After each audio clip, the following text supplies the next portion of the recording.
Assalamualaikum warahmatullahi wabarakatuh.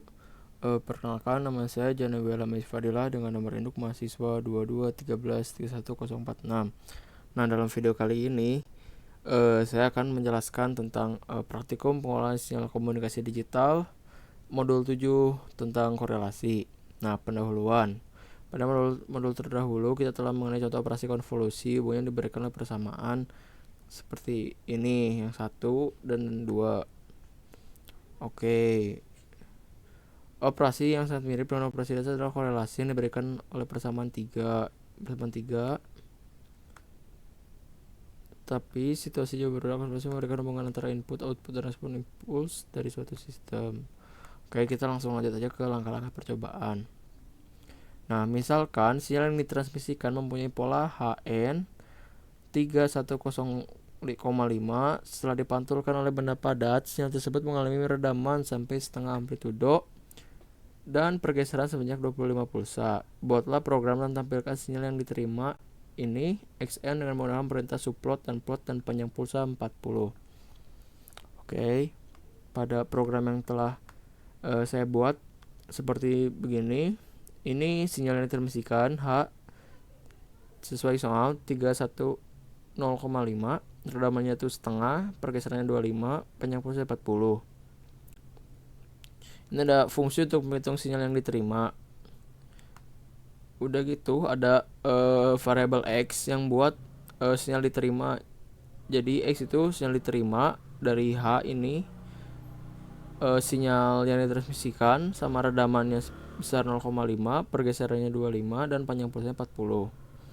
Kita langsung di sini ada subplot buat menampilkan sinyal dari plot X ini dengan diberi warna merah dengan bertitel sinyal yang diterima. Lalu ada plot H yang itu sinyal yang ditransmisikan. Jadi sinyal sebelum redaman. Nah, gimana hasil kompilnya adalah seperti berikut. Nah, analisisnya mendefinisikan sinyal yang akan ditransmisikan. Kemudian diberikan redaman sebesar 0,5. Variabel pergeseran diberikan dengan nilai 25 menunjukkan pergeseran 25 pulsa. Variabel panjang yaitu 40. Fungsi sinyal diterima. Fungsi ini bertugas untuk mensimulasikan sinyal yang diterima setelah melewati kanal dengan parameter yang telah ditentukan sebelumnya. Dalam fungsi ini, vektor X diinisialisasi dengan 0 dengan panjang yang sesuai untuk menampung hasil sinyal yang diterima. Dilakukan perulangan untuk setiap elemen dari vektor H. Pada setiap iterasi, efek redaman diterapkan ke elemen tersebut dan hasil ditempatkan pada indeks yang sesuai dalam vektor X. Ada plotting. Setelah itu, sinyal asli H dan sinyal yang diterima X akan diplot pada dua subplot terpisah.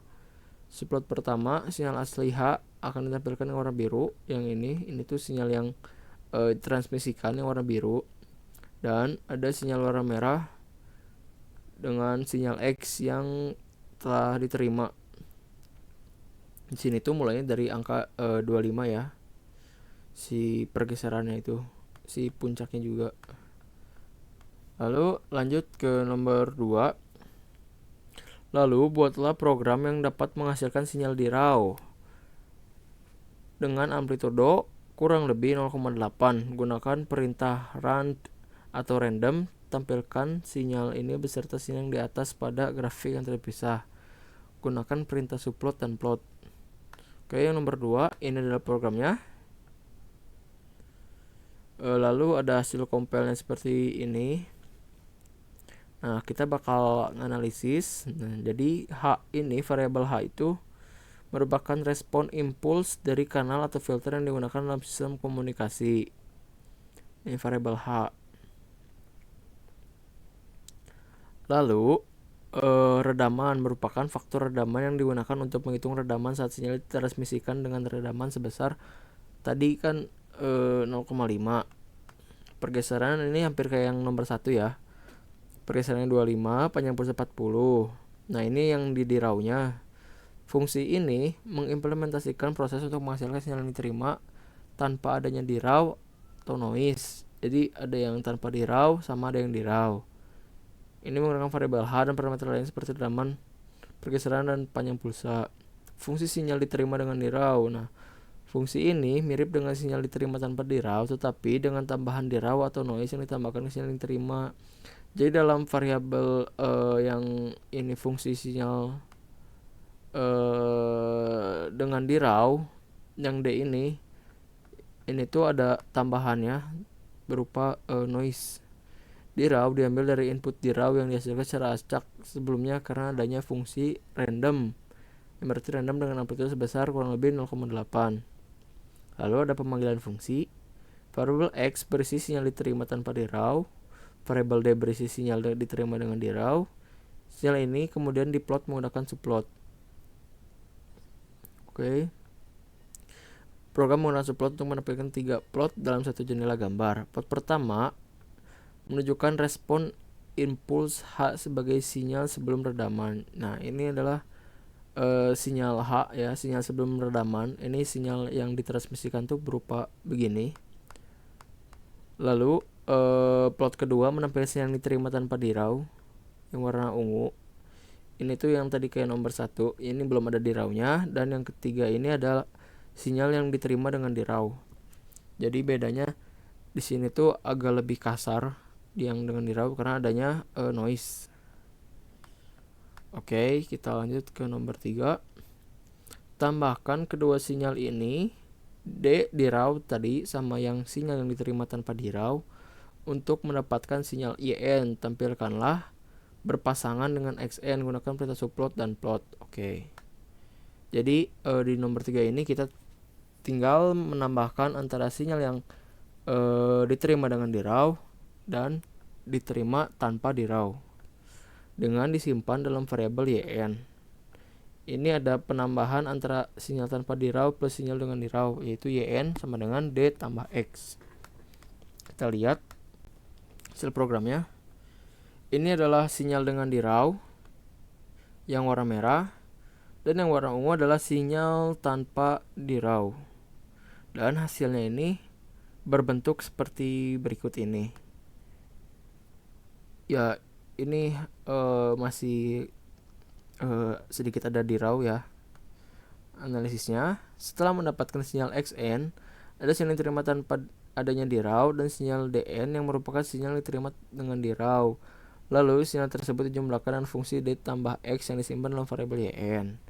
Hasil sinyal yang telah dijumlahkan diplot dengan titel YN sama dengan DN plus XN, maka hasil sinyal tersebut adalah gabungan antara sinyal DN dengan XN yang memiliki amplitude yang lebih besar dari sinyal diterima maupun sinyal yang diterima dengan dirau. Kita lihat dari amplitudenya itu memang lebih dari 3, sedangkan kalau amplitudo yang tanpa dirau itu ada di sekitaran 1,5, sama yang kalau tanpa yang dengan dirau itu ada di 1, lebih. Jadi variabel YN ini hasil perjumlahan itu jadi amplitudenya jadi lebih besar ya.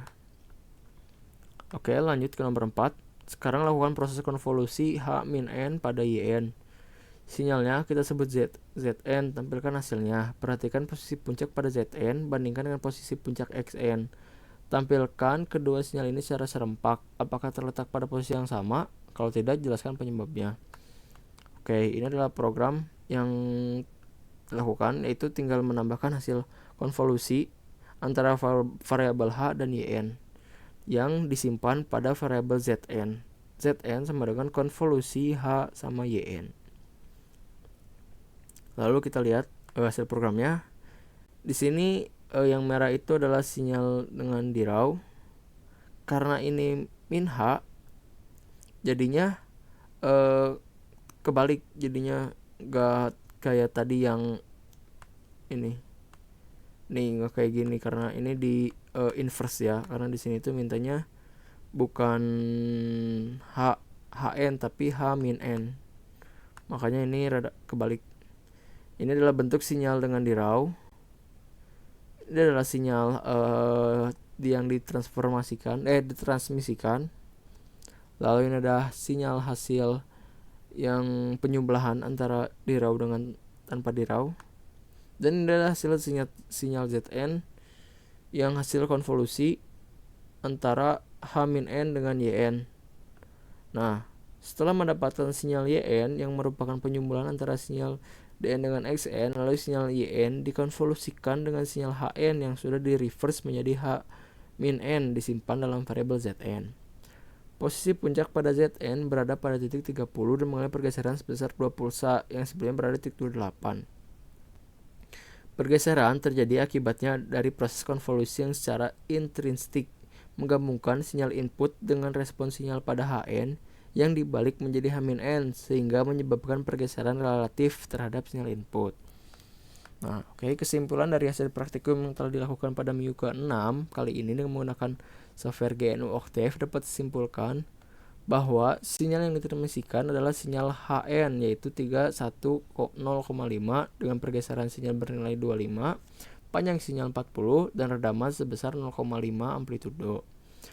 Karena pergeseran pada titik 25, maka sinyal diterima akan mengalami kenaikan pada titik tersebut hingga pada titik puncaknya berada pada titik 26 dan mulai menurun sampai titik 29. Sinyal tersebut hanya bertahan pada 3 titik yaitu 27, 8, 29. Mengapa begitu? Karena sinyal yang ditransmisikan pun hanya mempunyai 3 pola yaitu 3, 1, sama 0,5 yang di HN ini. Jadi cuma ada 3, makanya cuma ada 3 titik tersebut. Apabila pola tersebut ditambahkan, maka titik puncaknya pun akan bertambah lebih dari 3 titik tersebut. Jadi kalau polanya ini lebih dari 3 ini, misalnya 3, 1, sama 0,5 sama 2 gitu. Jadinya ada 4 titik. Hasil sinyal yang diterima pun akan mengalami pergeseran redaman sebesar 0,5 dari amplitudo awal. Amplitudo sinyal sebelum diredam sebesar 3 dan setelah melakukan proses pengiriman termasuk adanya redaman sebesar 0,5, maka amplitudo sinyal diterima hanya akan bernilai 1,5. Sinyal di raw merupakan sinyal lain yang tidak diharapkan dalam suatu sistem karena bersifat mengganggu terhadap sinyal asli serta kehadirannya tidak bisa ditentukan. Jadi ini secara acak random. Hasil dari sinyal acak akan menyerupai sinyal diterima tanpa di raw tetapi tidak sepenuhnya sama.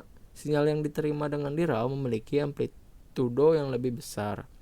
Fungsi run atau berguna untuk menghasilkan sinyal di raw secara acak. Hasil sinyal yang telah dijumlahkan atau dalam variabel YN yaitu di raw tambah yang XN ini adalah gabungan antara sinyal DN dengan XN yang memiliki amplitude yang lebih besar dari sinyal diterima maupun sinyal diterima dengan di raw. Posisi puncak pada Zn berada pada di titik 30 mengalami pergeseran sebesar 2 pulsa yang sebelumnya berada pada titik 28. Pergeseran terjadi akibat dari proses konvolusi yang secara intrinsik menggabungkan sinyal input dengan respons sinyal pada Hn yang dibalik menjadi H-N sehingga menyebabkan pergeseran relatif terhadap sinyal input. Fungsi konvolusi berguna untuk melakukan operasi konvolusi antar sinyal. Karena sudah selesai, mungkin cukup sekian dari video kali ini. Terima kasih atas perhatiannya. Mohon maaf juga apabila masih terdapat kesalahan dalam tutur kata maupun pemahaman saya. Wabillahi taufiq wal hidayah. Wassalamualaikum warahmatullahi wabarakatuh.